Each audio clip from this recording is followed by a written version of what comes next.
अस्सलाम वालेकुम dear members, welcome to किरण का सफ़र। ऑटम वेकेशन में डे 1 हमने स्टार्ट किया इस्लामाबाद से मरी का।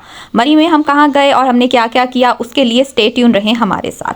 पहले दिन हम लोग मरी जब गए तो जो आपका कुलडियाना चौक है उधर से एक रोड माल रोड को जाती है और एक उसके ही नीचे सेम रोड जाती है, वहाँ पर हम आए और हमने ये गेस्ट हाउस बुक किया था। ये यहाँ पर सब गेस्ट हाउसेस हैं पर किसी के ऊपर आपको नाम नहीं मिलेगा। हम लोगों ने प्रामो ईस्ट 2 बुक किया था। ये गेस्ट हाउस है, ठीक है। ये 3 बेडरूम अपार्टमेंट टाइप हमने बुक किया है।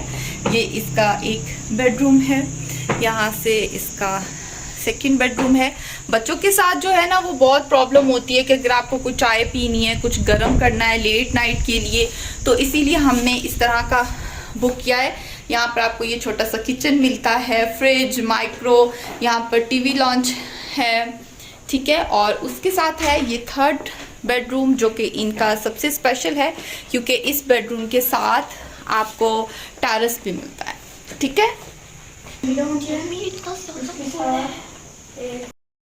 और ये है इसका टेरेस।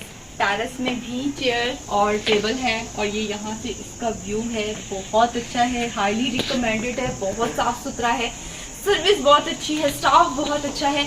मेरी तरफ से आप लोग यहाँ आ सकते हैं। बुकिंग पता नहीं मिले ना मिले लेकिन हम लोगों ने एडवांस बुकिंग कराई हुई थी। चलिए अब हम आज का जो व्लॉग हम बनाएंगे, फुल डे व्लॉग बनाएंगे। और यहाँ पर मैंने की थी अपने बच्चों की डेस्टिनेशन बर्थडे सेलिब्रेट। ये टेरेस वाला रूम लेकर, इतना एक्सपेंसिव रूम लेने का मकसद भी यही था कि उसके टेरेस में मैं अपने बच्चों की बहुत अच्छी सी बर्थडे सेलिब्रेट कर सकूँ। ये गिफ्ट्स तो मेरी और मेरी बहन की तरफ से थे। स्टाफ को कह कर के ये सब कुछ आप अरेंज कर दें। हम बच्चों को लेकर यहाँ से निकल पड़े। कहाँ गए? हम गए यहाँ से कश्मीर पॉइंट की तरफ। रास्ता, मौसम, वेदर सभी बहुत आउट क्लास था। बिल्कुल गर्मी नहीं लग रही थी, ठंडी ठंडी हल्की हल्की हवा चल रही थी। इन हरे, ऑरेंज, पीले तरह के पत्तों को देख के दिल और दिमाग दोनों को सुकून मिल रहा था। कभी कभी आप भी पैसे इकट्ठे कर कर इस तरह के छोटे ट्रिप पर निकल आया करें। ज़रूरी नहीं कि हमने फिरने के लिए हमेशा पाकिस्तान से बाहर ही जाना है। हमारा पाकिस्तान इतना खूबसूरत है, पहले उसको तो एक्सप्लोर कर लें। और इसी तरह हम लोग हंसते खेलते पहुंच गए कश्मीर पॉइंट। कश्मीर पॉइंट पहुंचकर हमने मंगाए वहां से मिर्च के पकौड़े और दूसरे पकौड़े, और ये 10 मिर्च के पकौड़े उसने हमें 300 रुपये के दिए। जो चाय थी वो काफ़ी बेकार थी, लेकिन क्या करते, यहाँ पर आपको एडजस्ट करना पड़ता है। कश्मीर पॉइंट में आपको कुछ भी अच्छा खाने को नहीं मिलता। उसके बाद हम आए सफारी ट्रेन की तरफ। यहाँ पर ये पूरा एक ऑफिस है जो काफ़ी बड़ा बना हुआ है। ये टीडीसीपी का ऑफिस है। टीडीसीपी की बस भी चलती है जो आपको डिफरेंट टूर्स कराती है, और यहाँ से सफारी ट्रेन भी चलती है जो आपको कश्मीर पॉइंट की पूरी पहाड़ी का विजिट कराती है। इसकी टिकट की बात करें तो बच्चों की टिकट 300 रुपये है और बड़ों की टिकट 600 रुपये है। हालांकि दोनों जगह एक जितनी ही लेते हैं, लेकिन मुझे इनकी टिकट का कुछ समझ नहीं आया। खैर, हम लोगों ने यहाँ से अपनी टिकट्स बुक की और हम लोग सफारी ट्रेन पर चले गए। यहाँ से टिकट लेकर हम लोगों ने सफारी ट्रेन में अपना सफ़र स्टार्ट किया। सफारी ट्रेन की तकरीबन 2 बोगियाँ थीं, एक में कस्टमर्स थे और दूसरी तकरीबन पूरी ही खाली थी। ये था इसका कश्मीर पॉइंट का गवर्नर हाउस और ये थी कश्मीर पॉइंट का सबसे ऊंचा पहाड़ का एरिया।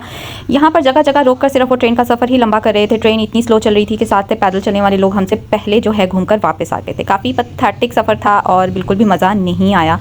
उसके बाद हम लोगों ने वापसी का रास्ता नापा। मौसम शाम का हो गया था, हल्की हल्की ठंड हो रही थी। हम लोगों ने कैप्सूल्स और जैकेट्स पहन ली थी और मौसम बहुत अच्छा था। वापस आकर हमने अपने होटल के अंदर ही अपनी चाय और कॉफ़ी खुद बनाई, क्योंकि खुद बनाने का भी अपना मज़ा है। उसके साथ टेरेस में हम लोगों ने बैठकर ये कॉफ़ी टाइम को थोड़ा सा इंजॉय किया। साथ में मगरिब की अजान हो रही थी तो हम लोगों ने वहीं पर टेरेस में नमाज़ पढ़ी। यहाँ पर नमाज़ पढ़ने का यकीन माने अपना ही मज़ा था। शाम का ये वक्त एक फैमिली का क्वालिटी टाइम था। हम सब ने यहाँ टेरेस में बैठ के खूब बातें की, इंजॉय किया। बच्चों ने भी हल्ला गुल्ला किया, चाय को इंजॉय किया, कुछ केक और बिस्किट के साथ। और इसमें से कुछ केक हम लोग अपने साथ लाहौर से लाए हुए थे और वो इतने फ्रेश थे अभी तक कि यहाँ पर उनका मज़ा ही और था। टाइम आया जिसका बच्चों को बेसब्री से इंतजार था और ये उनके लिए बहुत बड़ा सरप्राइज़ था कि इस एज में उनके लिए की गई डेस्टिनेशन बर्थडे सेलिब्रेट। यहाँ पर टेरेस में इतने खूबसूरत व्यू में हम लोगों ने किया केक सेरेमनी, और कैंडल नहीं चली लेकिन इसके बगैर ही हम लोगों ने केक काट लिया और हम लोगों ने यहाँ पर बहुत इंजॉय किया। वेदर इतना खूबसूरत था, ठंडी हवा चल रही थी और उसके साथ बच्चों की ये डेस्टिनेशन बर्थडे सेलिब्रेशन और उनकी खुशी ने इसको दुबाला कर दिया था। बच्चों ने अपने अपने गिफ्ट खोले। उनको गिफ्ट खोले में तकरीबन आधा घंटा लग गया। मेरी बेटी ने अपनी गिफ्ट की वीडियोज़ नहीं बनवाई, लेकिन मेरे बेटे ने बड़ी ही खुशी के साथ अपना एक गिफ्ट ओपन किया। मेरे बच्चों की बर्थडे पर मैं उनको साल बाद एक अच्छा गिफ्ट देती हूँ और साथ में छोटे छोटे से गिफ्ट्स मिलते हैं। बेशक अल्लाह का दिया सब कुछ है, लेकिन गिफ्ट्स की एक अपनी ही खुशी होती है जो बच्चों की खुशी देख देख कर हम भी खुश हो रहे थे, क्योंकि बच्चे समटाइम्स मुझे सिर्फ कह देते हैं कि मम्मा हमने ये लेना है, और मुझे याद रहता है कि मेरे बच्चों ने क्या फरमाइश की हुई थी, और अल्लाह पाक वसीले बना देता है उनकी फरमाइश पूरी करने के। मेरे बेटे ने अपने सारे बर्थडे गिफ्ट जो हैं एक एक करके ओपन किए। इसमें से कुछ गिफ्ट ऐसे थे जो उसको पसंद थे, लेकिन कुछ गिफ्ट ऐसे थे जिसके बारे में उसने सोचा भी नहीं था कि ये उसको मिलेंगे, और वो था उसके लिए स्केट्स, क्योंकि ये उसको उसकी खाला ने दिए थे, जिसके लिए मैं उसको मना करी थी कि मत देना, बच्चे गिर जाते हैं और उनको चोट लग जाती है। लेकिन उसने कहा यार बच्चे की ख्वाहिश है तो मैं उसको यही दूंगी। उसने उसको स्केट्स गिफ्ट किए, जिसको उन्होंने सारी रात खाला और बच्चों ने मिलकर उनको प्रैक्टिस करते रहे, और उन्होंने रातों रात ही चलाने सीख लिए, और ये सच्ची बात है। इसके बाद आया मेरे बेटे के मेन गिफ्ट की बारी, जो कि मैंने उसको गिफ्ट किया था मोबाइल। अब आप लोग कहेंगे इतनी छोटी एज में आपने बच्चे को मोबाइल गिफ्ट कर दिया। भाई मेरे बच्चे पढ़ाई में भी बहुत अच्छे हैं, और अगर वो कुछ फरमाइश करें तो मेरे से इनकार नहीं किया जाता। मैंने उसको गिफ्ट किया टेक्नो का स्पार्क 20C, और उसकी खुशी आप देख सकते हैं कि वो कितना खुश है। और अपनी बेटी को भी मैंने ये बहुत से गिफ्ट दिए। उसका जो सबसे अच्छा गिफ्ट था वो था फिरोज़े का पूरा कंप्लीट सेट, जो उसने मुझे कहा था कि मुझे रियल स्टोन का सेट चाहिए थी, जिसकी कॉस्ट तकरीबन 35,000 थी, जो मैंने उसको गिफ्ट किया। उसके बाद हम लोग बहुत थक गए थे, तो हम गए फ्योरा, और हमने वहाँ से खाना पैक कराया। और फ्योरा रेस्टोरेंट का टॉप एरिया बहुत खूबसूरत है, और उसका खाना बहुत मज़े का है। मेरी तरफ से हाईली रिकमेंडेड है। सारा दिन वीडियोस बना कर मैं इतना थक गई थी कि मैं फ्योरा की और खाने की लंबी डिटेल वीडियो नहीं बना सकी, लेकिन इनका खाना बहुत मज़े का है।